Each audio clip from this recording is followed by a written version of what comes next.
I was never really a runner. The way I see running is a gift, especially when you have stage 4 cancer.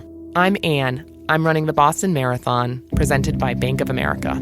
I run for Dana-Farber Cancer Institute to give people like me a chance to thrive in life, even with cancer. Join Bank of America in helping Anne's cause. Give if you can at BofA.com/supportAnne. What would you like the power to do? References to charitable organizations is not an endorsement by Bank of America Corporation. Copyright 2025. This episode is brought to you by Indeed. When your computer breaks, you don't wait for it to magically start working again. You fix the problem. So why wait to hire the people your company desperately needs? Use Indeed's sponsored jobs to hire top talent fast. And even better, you only pay for results. There's no need to wait. Speed up your hiring with a $75 sponsored job credit at Indeed.com/podcast. Terms and conditions apply.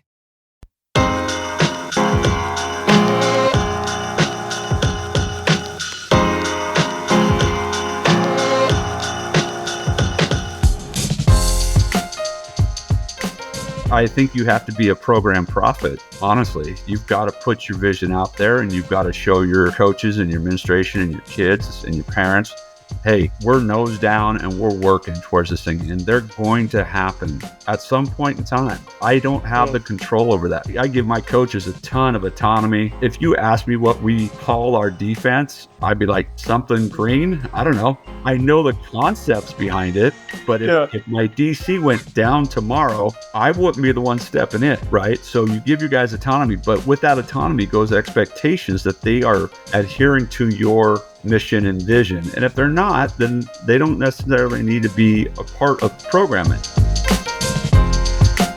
Today, we're excited to have Coach Steve Pyne on the Turnaround podcast series. Before we get started, I want to take a moment to thank Keith Grabowski from the Coaching Coordinator podcast for allowing me to host this series. Moving on to Coach Pyne, he has been at the forefront of 2 turnarounds so far in his coaching career. First at Ida B. Wells, formerly known as Wilson High School, where he inherited a 3-6 team and led them to a 9-1 record in his 4-year tenure there and a PIL championship. Then, Coach was sought after to take his talents to Central Catholic, where he inherited a 7-3 team and a 10-2 team and led them to 195 wins, 14 conference championships, 5 state championships, and 1 runner-up in his 21-year tenure there. Most recently, Coach has taken a job across the border at Union High School in the state of Washington. Coach Pyne inherited a 2-7 team and is in the process of turning around Union football.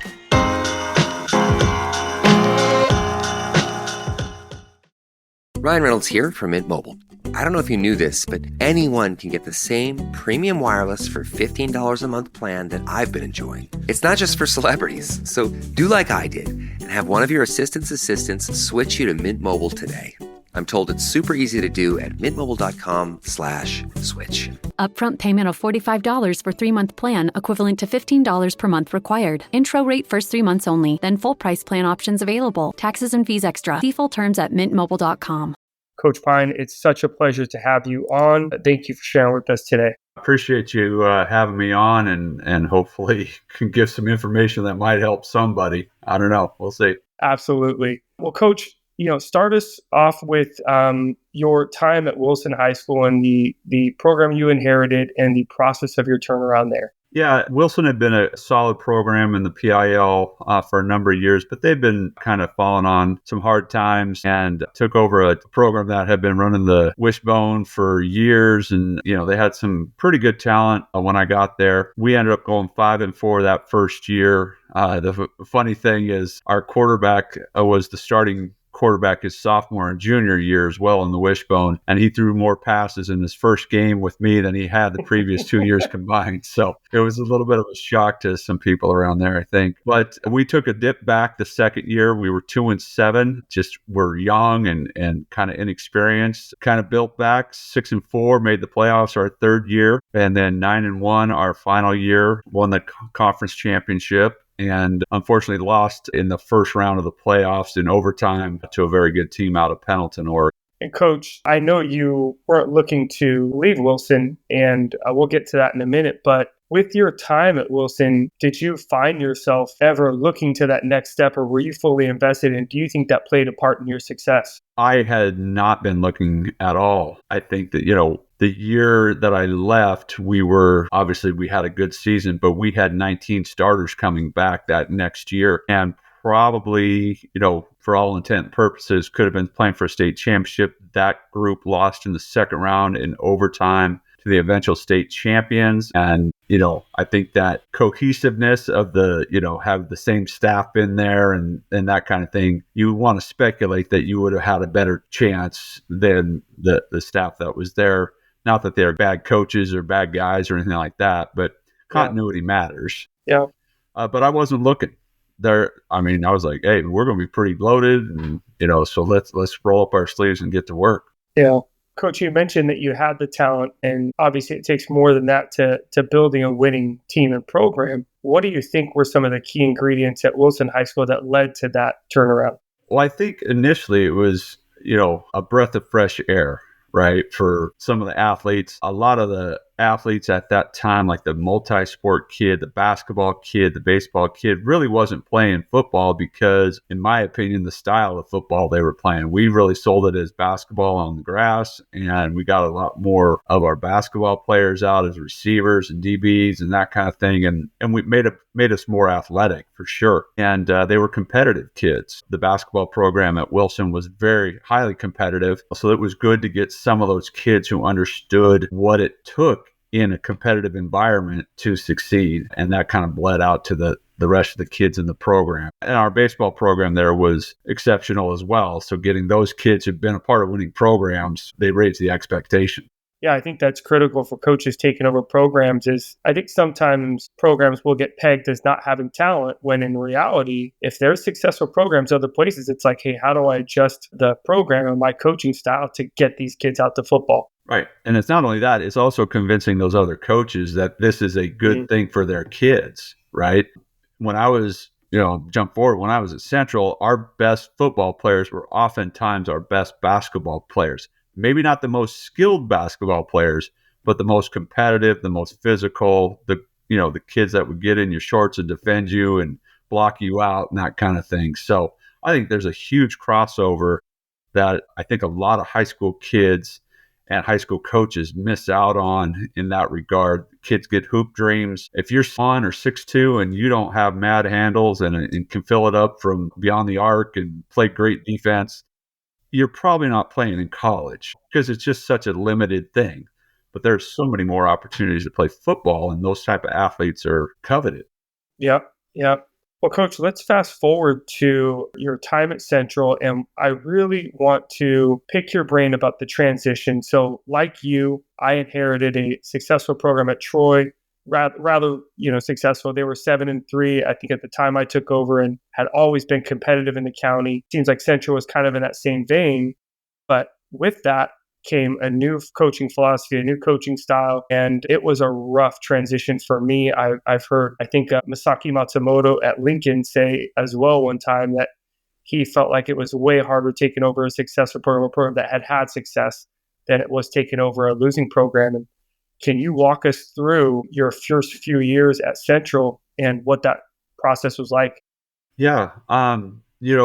The guy that I took over for did a great job of establishing, his standards and his way of doing things. And when we got there, I was probably a little more young and foolish and arrogant than I needed to be, thinking I was just going to come in and elevate, right? And what I found out was the kids, and this is a good thing for the previous staff, not a great thing for this staff when you take over a successful program, is the kids loved the previous coaching staff, and they didn't love us that much. And I don't know that we gave them a reason to, which is probably part of the problem as well. Yeah. But we had a ton of talent, and we ended up going 5-4 because it wasn't fun for anybody. And that's ultimately my responsibility, is to make it a great experience for the kids and the coaches. And, I just didn't do a good enough job in that first year. Second year was better. We ended up going 9-3 the second year and losing in the quarterfinals. And I kind of thought, all right, here we go. We're kind of pushing our standards and our way of doing things, but there were still some holdovers, right? Yeah. There's still some kids in the program that were, influenced and impacted by the previous staff. And so we slid back that third year. We were 5-4. We weren't overly talented. We weren't bad, but kids who were just kind of still kind of holding on to the previous year and maybe their freshman year.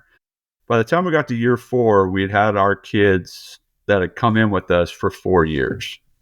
And we ended up going 9-0 and winning our conference. And we were pretty dang talented. We lost our starting quarterback that year in our preseason inter-squad scrimmage in a non-contact deal. He blew his ACL and here we go. But there was enough good in place at that time in terms of our standards and our accountability and our buy-in and all that stuff to it.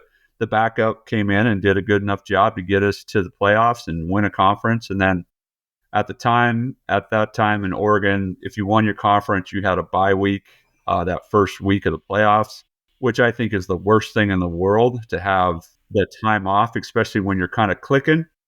And we lost to a really good, well-coached, the guy that I replaced. He was at another school, and they had a great game plan, and they beat us. I think it was 24-17 or something like that. And good on them. And that was the end of that year. Here's a question. The answer may be no, I wouldn't have done anything different. But if you're looking back in hindsight, do you feel like there is anything that you would redo to create a smoother transition from the previous staff? If so, what would you do? And if not, is that part of the process of just taking over a program?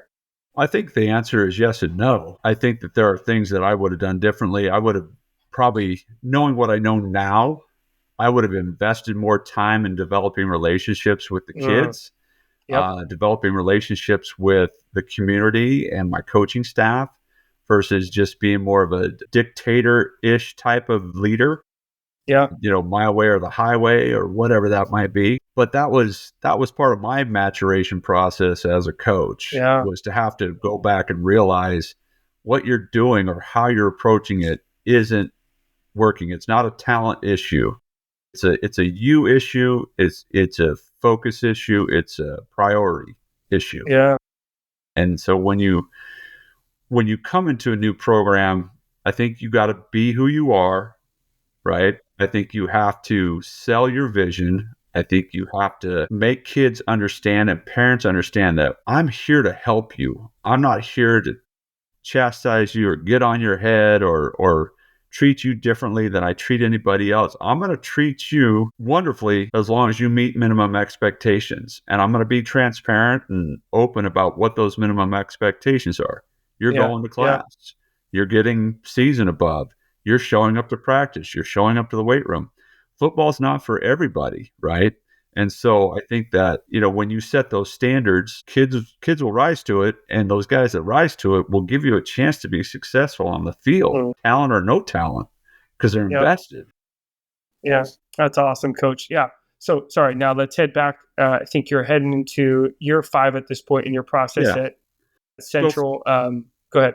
Oh, I was going to say, from 2007 to 2017, I believe, we won 10 consecutive conference championships. Yeah. So what had happened was, you have a little bit of success at the conference level, but what we were fighting was our inability to get past the quarterfinals. That was always the butt up against somebody that's pretty good, that's well coached, got talent, all that stuff. And we could not get over that hump. And so after 2010, I think we got bumped in the quarters, and I'm soul searching. I'm like, what are we not doing? What am I not doing that conducive to us getting past this hurdle, if you will? And so I went out and talked to a bunch of guys that I know, that I respect, that have done a lot of success at different places. And the theme that kept echoing to me was put kids first and winning second. Where the first 14 years or whatever it was of my coaching career as a head coach was win first, kids whatever, right? Kind of thing. It was the way we approached things, like we got to do this to win, we got to do that to win, and we're going to win championships and and made it so much of a pressure cooker for our kids that when the pressure did come on, the top blew off, right? You'd have too many penalties or too many turnovers or too many bonehead moments in a game, right? Like what that hasn't happened in the last 9-10 weeks. Why are we doing it this way? It's because of the external pressure being put on the kids by me and what I'm putting on our coaching staff, right? So I have a great pressure story, and this hasn't anything to do with it, but maybe there's something you can learn from this, right? So we would talk to our kids all the time about how do you handle adversity? How do you do this? How do you do that, right? And I talked to my coaches and our leadership council about like, listen, I'm going to do everything I can to stay calm, cool, and collected on the sideline because you guys are going to feed off our energy, right? Yeah. So I had a kid who was our ball boy for 5 years, plays for us. He's a senior in high school. We're playing our big rival Jesuit high school, and they are thumping us. This was in 2019. And I'm just on the refs. Like, I'm so livid. And I see him. They had scored, kicked the extra point. He comes screaming right at me like he's going to blow me up. He goes, "You need to change your attitude right now because we are all feeding off your crap." And I was like, okay, that's a kid that got it, right? He understood, Yeah. he listened, and he was comfortable enough Yeah. with me to confront me in that situation. And that's what you need to get to, is when that young man can come to you in complete emotional vulnerability and know that he's taking a risk talking to the head coach that way. But I respect that kid so much. And then and then we end up running the table. The rest of the year, we were 2-2 after that game. We ran the table and won the state championship. And I think that had a huge piece of it, right? You can learn from your kids. And that was totally off a tangent. I apologize, but there's something to Coach, that. I think that's critical because you had already had your revelation, right, about how you were going to change the culture. You know, that happened in 2011, 2012. I can't remember, but now 7-8 years later, you're kind of back in that, you know, maybe that mindset a little bit, and you need people around you, the people that you trained, to remind you, like, hey guys, I need to be reminded too. Like, I can lose sight of sometimes what this is about. 100%. I think that's important for us. Yeah, Yeah. 100%. That's so you awesome. want to go So, back Coach, to 2010? yeah. So at this time, you went from the studying you had done, and now you're entering back in with this new mindset. So I think this is really critical, is I think you did some important things here. You started to write some stuff down, and you really worked your tail off to start to express that. Walk us through that process. What'd you write down and what'd you do with that? So in 2010, after I kind of did that self-reflection and reaching out to some guys, I sat down and wrote out a mission for our program and our kids and a vision statement. And I shared the mission out with the players and the coaches and my administration and the community. And then I shared out the vision as well, right? And it's just a list, kind of a bullet list things of what things that we feel we could achieve. And there were some really grand ones in there, like being the top 25 in the USA Today poll, right? That shouldn't happen out of Oregon. Yes. And, striving to win 10 games a year, strive to be regarded as a first-class program, one that people will seek answers from, strive to be in the top 5 in the Oregon Academic All-State, strive to win a championship, strive to better our kids or support our kids in their pursuits beyond athletics, right? Mm-hmm. And being able to be great role models and all that kind of stuff. So put that out there in 2010, postseason 2010, early 2011. Really switched how we were approaching our relationships with our kids and with each other as coaches. Mm. That next year we broke through. We got to the semifinals, right? And we lost to it. The next immediate season. The next immediate season, yep. And then lost a really talented team out of Sheldon, home of Justin Herbert. That it's a really talented program. But felt really good. Like, all right, we're getting somewhere, right? This was a positive step. And then the next year we slid back to the quarterfinals. Very successful. Nothing to, shake a stick at, whatever. It was great. And we had a lot of adversity that year. I lost my starting quarterback and my backup quarterback within 5 plays of each other that year and had to start a freshman. that next week. And so overcame a lot, still got to the quarterfinals. All right, things are moving forward. We got a lot of these guys coming back. And then all of a sudden, we had a very, very special group of young men come through who have been, kind of seen this rise and saw something at the other side of this thing that they felt like they could accomplish if they just loved each other, took care of each other, praised each other, had high expectations for each other. And we ended up going 14-0. We beat our rivals, the same one that whipped our butts 60-0 in my third year or fourth year, and beat them in the state championship in front of like 12,000 people. And it was a breakthrough, right? Yeah. Very talented group of kids. I mean, I'm not saying it was, we had three guys on that team that either are or did play in the NFL. So that helps. Right? Yeah. That helps.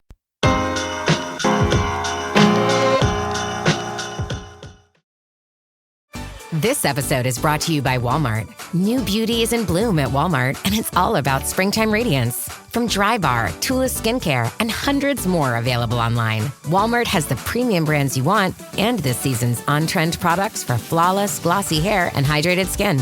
Big name beauty brands? Check. The things you love? Check. Find trending spring beauty and all you need to look and feel gorgeous at Walmart, on app and online.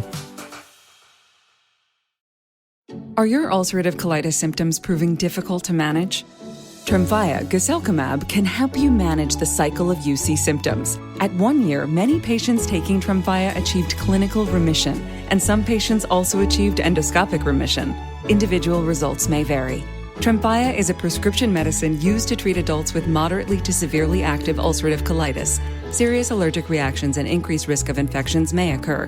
Before treatment, your doctor should check you for infections and TB. Tell your doctor if you have an infection, flu-like symptoms, or if you need a vaccine. Ask your doctor if Tremfya can help you manage the cycle of UC symptoms. Call 1-800-526-7736 to learn more, or visit tremfyaradio.com. And also year 3 of your new culture kind of being installed too. Yeah, really new year 3. Yeah. Year 3. And then we end up repeating the next year. We go 13-1. Our only loss was to St. John Bosco down there. And then I got complacent. Yeah. 15. We had a lot of guys coming back again at 15. We were really talented, except up front. We were going to be young but talented. But I stopped doing the things that were important. I stopped doing my leadership council because I thought these kids got it. And I stopped really harping on kids first, winning second. And because we were trying to do something that had never been done in the state of Oregon, and that was 3 consecutive state championships. Yeah. And so now I put that pressure on me, and I put that pressure on our staff and our kids. You guys got a chance to do something that's never been done, whatever. Yeah. Instead of just letting them have their high school experience in that year, right? And we lost in the second round of the playoffs, and it is what it is, right? And kind of what could have been with that group. But again, I take ownership in that. And then in 16, started implementing that stuff back in, right? Leadership council. Now, Coach, did you recognize during that time, like maybe in hindsight after the season, did you go, what did we do different? Oh, I didn't do my leadership stuff. I've lost focus. So you recognized that then immediately reinstituted it. Correct. It was 100% on me. I got complacent. I'm like, hey, we've been here 2 years in a row. All these kids have been around it. They're going to know. Well, the reality is it's a different cast of characters. Yes. And you just can't assume anything, right? You cannot assume anything. So we get through that year. We kind of, like I said, re-implemented some things and really focused back on the kids. And 16, we were not we were talented, but we were not a state championship caliber team that year. Again, started a part-time a freshman at quarterback. And he was split time with a senior, and had some guys, but we just weren't great. And then all of a sudden we hit the playoffs, and these kids caught lightning in a bottle and ended up getting to the state championship. We won in double overtime in the semifinals against a really talented Tiger team, and and then got boat raced in the finals against the team that should have won it, right? This Westland team had a guy named Elijah Molden who's playing in the NFL. Tim Tawa is playing in the Major League. Alex Forsyth played at Oregon in the Rose Bowl, and then now is in the NFL. So they deserved to win. We had no. It was ugly. It was ugly. What a great experience for our kids, right? And some affirmation to me, like, hey, maybe we're doing something right, right? And then 17, 18, make it to the quarterfinals. Again, younger groups, but gaining experience. 19, we win it. No championship in 20. 21, we win it. 22, we lose in the semifinals to a guy named Sam Levitt, quarterback at Arizona State. It's pretty good. Mark Hamper and a few other guys that were the point guard for Oregon, University of Oregon, Jackson Shellstad. He came out his senior year and was the best corner in the state. And again, goes back to my basketball analogy, right? Like these guys should be playing because he's got mad handles and a great jumper. Yeah. And then we won it in 23, and we just kept trying to build on that culture of kids first, winning second. And it's really cool. And we talked about this before. It's like, you're successful 10, 15, 20 years down the road when those kids come back and they're doing good things and being great husbands and fathers and community members. But the relationships are really cool. And I feel like we created a sense of coach is here for me. Whatever I need, coach is here for me. And he's going to tell me the truth. He's going to love up on me, but he's going to hold me accountable. And those guys that get it thrive. And those that don't quite get it, there's only so much you can do, right? If you can't look at yourself and go, hey, I'm the reason that thing happened, or I'm part of the reason that bad thing happened, or that decision was made. I don't know, short of, hey, I love you, but that's the consequence, right? Yeah. Those are the things that happen when you don't take account for or walk through your choices before those things happen. So, yeah, that's awesome, Coach. And I think this leads us to potentially the most, I guess, exhilarating thing we might talk about on this series, just because you've gone from a program where you've won a lot of football games and you've built this winning culture and this high expectation. And then you're now transitioning to a school that has struggled recently in Union High School. And now you're entering that and you're in the throes of rebuilding this. And, we've talked about it a little bit before, and I can't wait to dive into some of this dialogue. But, you are eager to see what's going to come out of this, but also so focused on the process. And I'm just so excited that you'll allow us to glean into this, to lean into this process you're going through right now at Union. Walk us through what you've been through this year, because I think it's pretty much almost a year since you've been there, right? Mm-hmm. Yeah, just about a year. Again, some hubris, some arrogance on my part, like, all right, hey, I'm Steve Pyne, damn it. I'm going to walk in here and you guys are going to toe the line and you're going to do exactly this and that and the other thing. And it didn't happen that way. Now, we have really good kids. They're pretty much, just your typical high school kids. They got Yahoo moments and they've got really sensitive moments and great stuff. What I realized after the season was over is that they didn't really know how to win. They didn't know how to deal with adversity. They didn't know how to shift their mindset. Like when something went wrong, it was, oh, here we go again, right? Kind of mentality.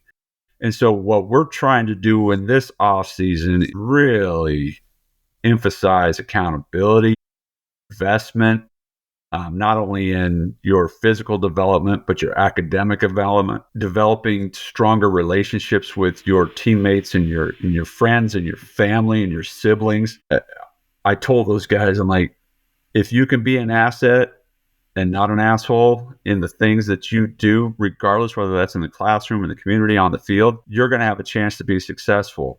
It may not equate to wins and losses yet, but it will eventually. And you guys are helping us turn and set the standard that we want to adhere to at Union High School.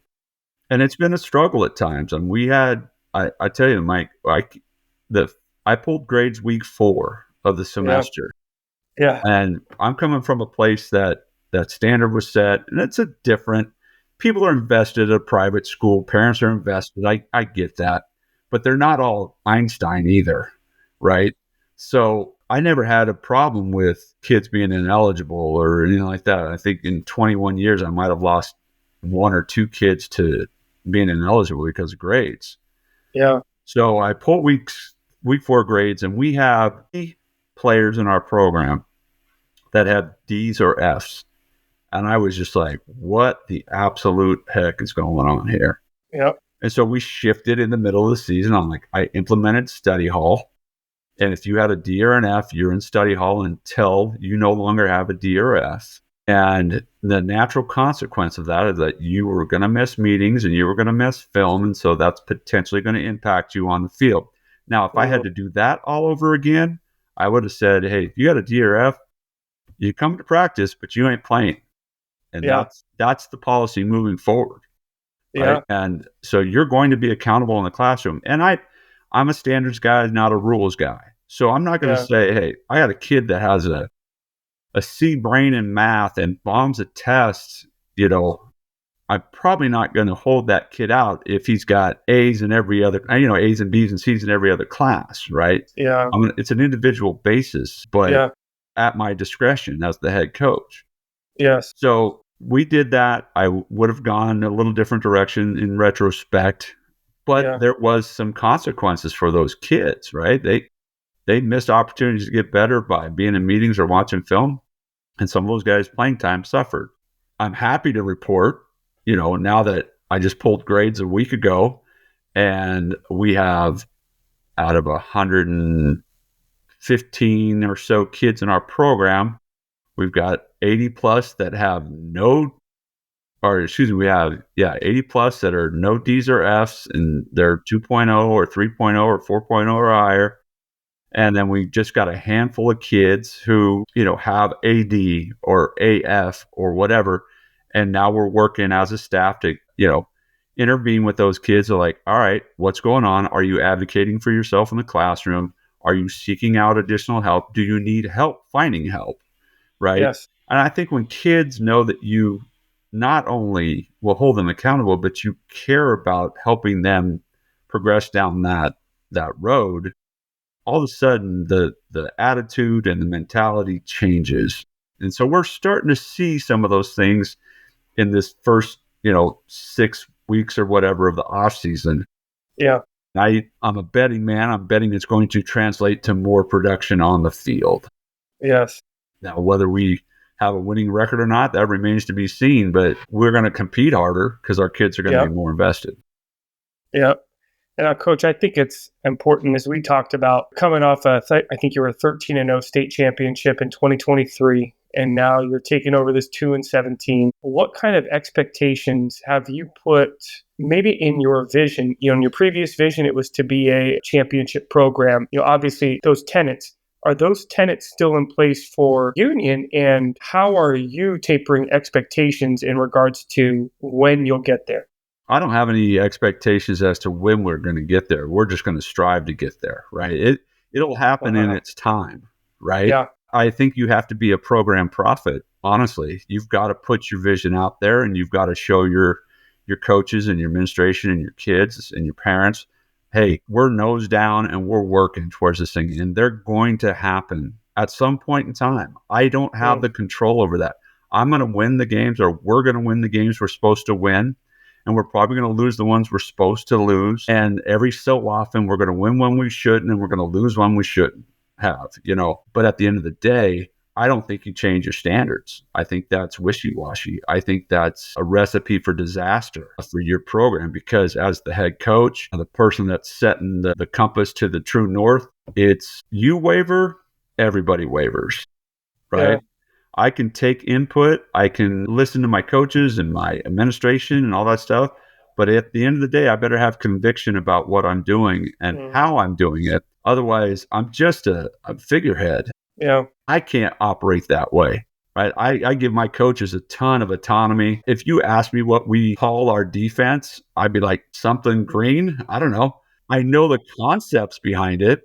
But if my DC went down tomorrow, I wouldn't be the one stepping in, right? So you give your guys autonomy, but with that autonomy goes expectations that they are adhering to your mission and vision. And if they're not, then they don't necessarily need to be a part of the program. And I think that one of the things I say when I go out in clinic about building a championship culture is the pain of removal is temporary. The pain of retention is the thing that can kill you.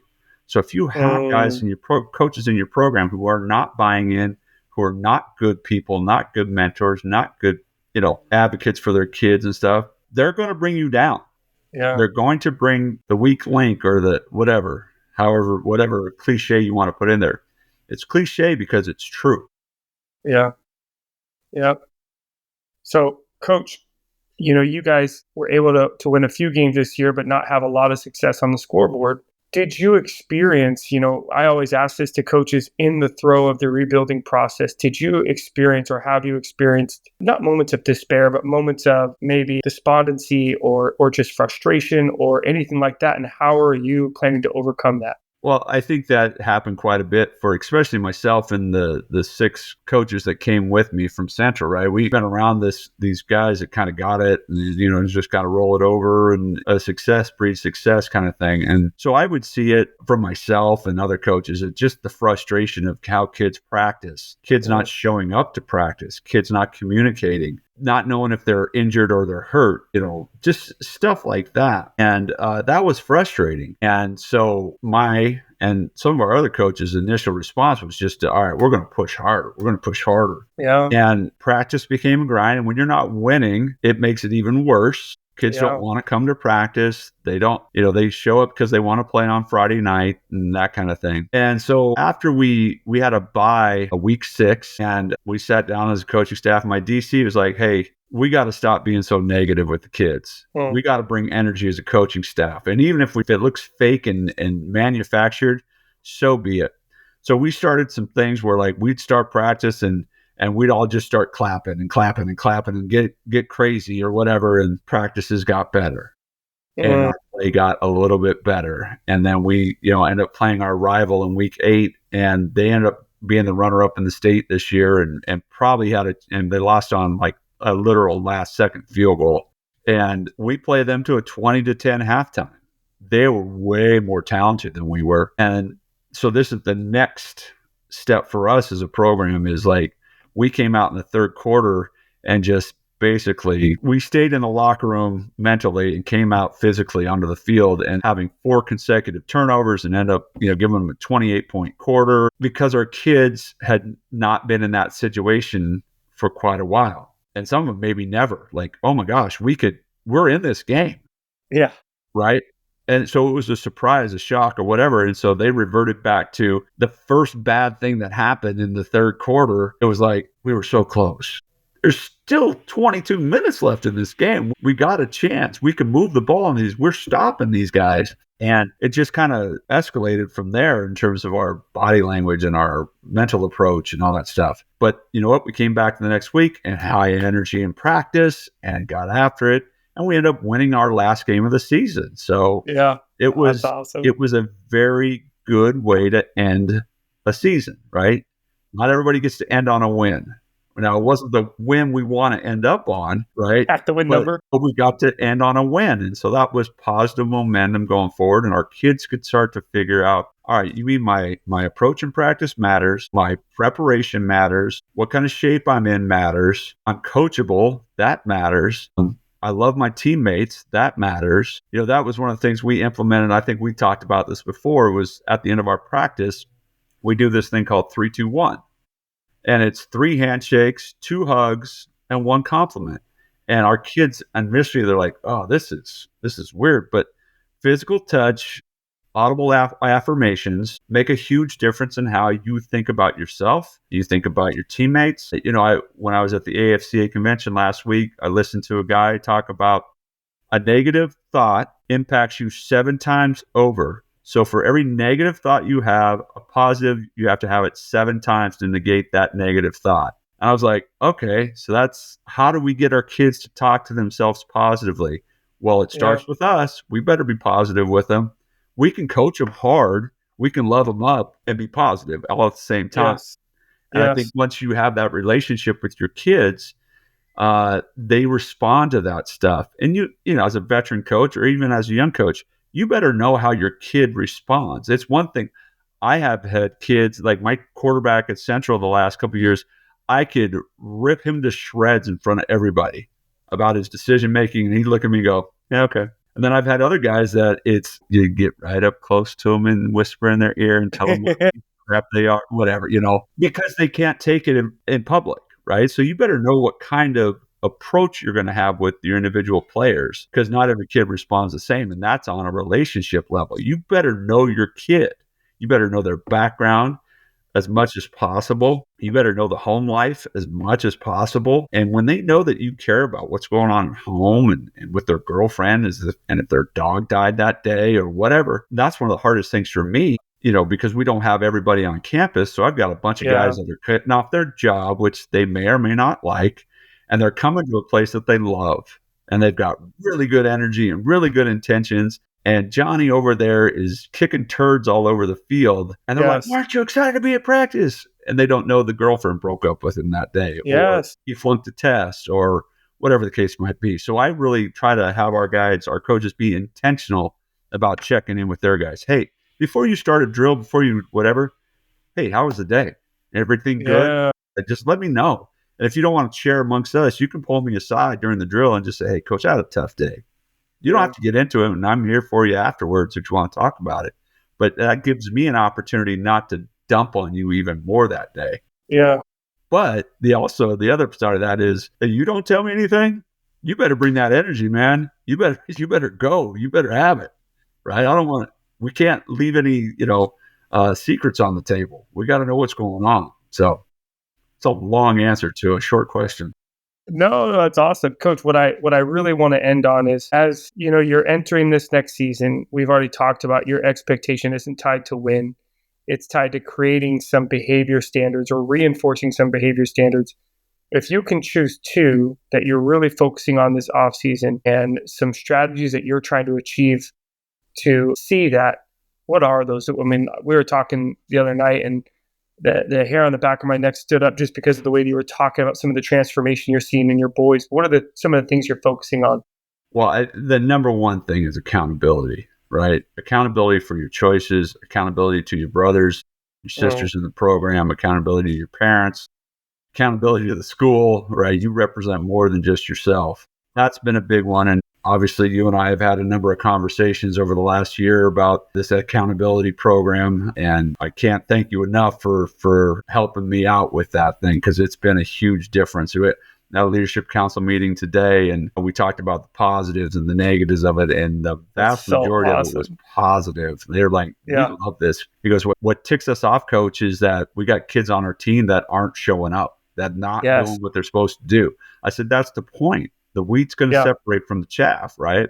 Yep. I think that's a big thing. And honestly, at this level, at this age, I think communication skills are so lacking, right? They want to hide behind their phones, which is all fine and well, right? We expect kids to communicate. So if you're going to miss practice, you have to communicate. And if you don't communicate, unless you're on your deathbed, it's an excused absence, right? Yes. And I tell our parents that. Many of you are going to want to communicate for your kid when he's sick. He's not that sick to send an email or a text message. So if you contact me, I will be very gracious to you, and I will say thank you very much for communicating with me. But I need to hear from your son. And if I don't, then there's consequences to that. Now, kid's sick. He's not going to lose out playing on Friday night. He can't control that, but he can control his communication. And I think if we can teach kids to communicate and be accountable, holy cow, how much better would this world be? Yeah. And I'm not a preacher. I'm not perfect. I've made plenty of dumb mistakes in my life, but I try to be accountable and I try to communicate the best I can. And I would hope that that's the reason I've been married 31 years, is because my wife and I communicate relatively well. Not always effectively, but relatively well. That's awesome. Well, Coach, I loved having you on, and I hope that we can continue this series in the years to come and revisit specifically the work you're doing at Union. I'm so excited to see it unfold. Thank you so much for coming on and sharing your wisdom, and we wish you guys the best of luck this year. Man, Coach, appreciate you, man, and thanks for having me on. Yes, sir.